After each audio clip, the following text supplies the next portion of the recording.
It's been a while, and you now officially are CEO of Brookfield Asset Management. What's changed in your life? Very little. At Brookfield, we run a lot of businesses around the world. We like to run those businesses well. We like to run our own business quite well. And full credit to Bruce and the other senior leadership team. This was a very thoughtful, methodical, incremental transition. Well telegraphed. Nice to get the announcement out of the way and just back to business as usual. All right, so that went as expected. But the world is kind of crazy, to say the least. And I think about the volatility we see as a result. We see it playing out to some extent in the markets today. But we do have an environment macro where things can change pretty dramatically, as we saw this past weekend with U.S. and Israel, the attacks on Iran.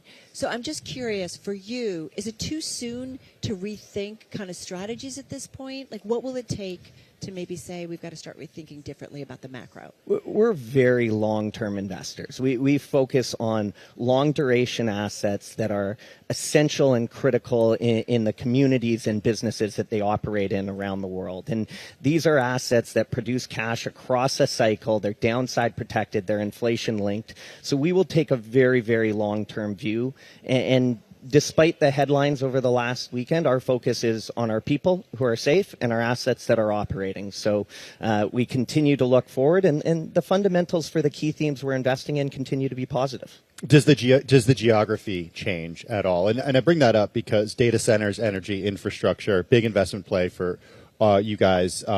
You teamed up with Qatar Investment Authority on a $20 billion venture to invest in AI infrastructure. How does the war with Iran, the instability in the region, does it change that specific investment at all? It does not. And again, when something like the past weekend happens, the focus is on our people who are safe, both at Brookfield and our portfolio companies. And then our focuses are on the assets, and those are all performing.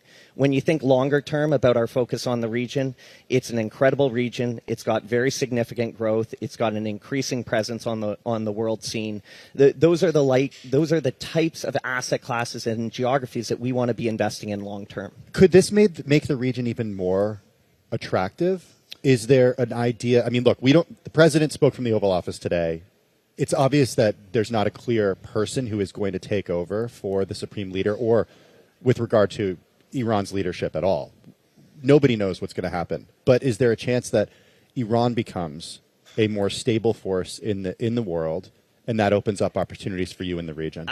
I would say when we think at Brookfield and the types of things we invest in, they tend to have durations far beyond single administrations, political parties, individual leaders. And therefore, we focus on the fundamentals. And when you think about things like data centers, like energy, the two you just mentioned, the fundamentals today are better than ever before. And that's what's going to drive our investment decisions. Connor, one of the things that we love talking with you guys specifically is, I think about Brookfield Asset Management. You've got $273 billion in assets under management when it comes to real estate, infrastructure, $247 billion, renewable power transition. This is something that you have been overseeing for a while at the company. $143 billion in assets under management, credit, $363 billion. Where are you seeing, though, any signs of stress? Are you going to tell me the whole portfolio is fine? So I think the topical one today is credit. Right. And the first thing we would say is everyone needs to take a step back. Credit, private credit, and direct lending are almost used synonymously in today's market, and they represent very different things. Our view is credit markets are actually in very good shape. Corporate balance sheets are strong. Banks are great. Capital markets are incredibly liquid today. Then you can move to private credit. Mm-hmm. Our private credit focus is on three things: asset-backed lending, real asset lending, and opportunistic credit. All of those are seeing very strong fundamentals. And then there are some concerns in direct lending today. And there are concerns about tightening credit spreads, corporate credit quality deterioration, maybe some concerns about liquidity. It's important to recognize that direct lending's a very small component of the broader credit market.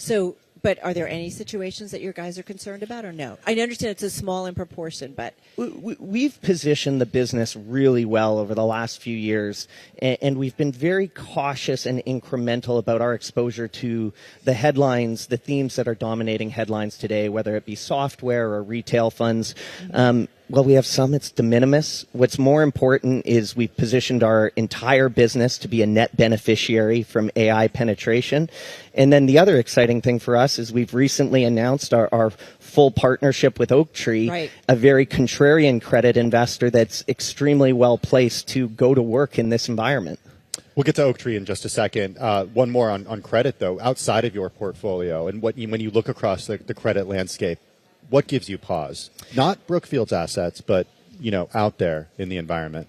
In the environment today, I think the thing that we look at is sometimes there is issues with underlying credit quality, and sometimes there is issues about liquidity in which these credit investments are held. And those two things are very different, and in today's environment, they're sometimes being conflated. There's a lot of talk about perpetual credit vehicles. We think these vehicles long-term are great. They offer a unique private market exposure to a wider spectrum of investors that can offer diversification, that can offer growth. But those vehicles are perpetual in nature. They need to be managed. They need to be invested appropriately. And they need to be executed in a way that is thoughtful given the liquidity requirements they will have over time. Your understanding and Brookfield's understanding of like the financial markets, this push to kind of spread those things like private credit to a wider investment pool, if you will. Do you think that still makes sense? Absolutely. Yeah. Absolutely. Private markets offer an incredible opportunity for investors of all type. It gives them diversification versus what they can get in the public markets. It can give them exposure to some of the most exciting growth themes that are sometimes difficult to get in public stocks and bonds. And historically, private markets have offered a premium return. It comes down to a very simple fact that when they are offered to the individual investor, it needs to be through a structure that is well understood on both sides and is managed appropriately from both an investment and a liquidity standpoint. And so understand it's not liquid. So understand what you're investing in. Understand, and there is an onus on the manager to appropriately manage those vehicles. I'll tell you from the Brookfield standpoint, we've been very incremental and thoughtful of our growth in this space, at times restricting capital to avoid any situations that there could be a liquidity crunch. Can we squeeze in one real quick one, about 45 seconds or 60 seconds? On AI, in terms of the data center build, what do you continue to see, and has anything changed versus what we've seen in the last 6 to 12 months? No. You're starting to smile, so I'm assuming no. It's exciting. And the reality here is the demand is being driven by the largest, highest quality credit counterparties, the best corporates in the world, and the best sovereigns in the world. And this is creating what is going to be a productivity enhancement for economies and businesses going forward. It needs large-scale capital. It needs operating expertise across energy, real estate, and digital infrastructure. We're excited because we think there's a big role for us to play. So nothing's slowing down. Nothing's slowing down.